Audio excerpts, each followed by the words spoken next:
సిద్దిపేటలో గంజాయి గుప్పుమంటోంది. ప్రభుత్వం ఎన్ని కఠిన చర్యలు తీసుకుంటున్నా గంజాయి ముఠాలు రోజురోజుకు పెరిగిపోతున్నాయి. సిద్దిపేట పట్టణంలోని కేసీఆర్ నగర్లో గంజాయి ముఠాను టూ టౌన్ పోలీసులు టాస్క్ ఫోర్స్ పోలీసులు పట్టుకున్నారు.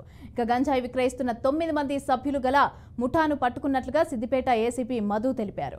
అయితే నిందితుల నుంచి ఒక కారు, 9 సెల్ ఫోన్లు, 4 కేజీల గంజాయి, 23,000 రూపాయల నగదును స్వాధీనం చేసుకున్నామని తెలిపారు. ఇక గంజాయి క్రయ విక్రయాలు చేస్తే కఠిన చర్యలు తీసుకుంటామని హెచ్చరించారు.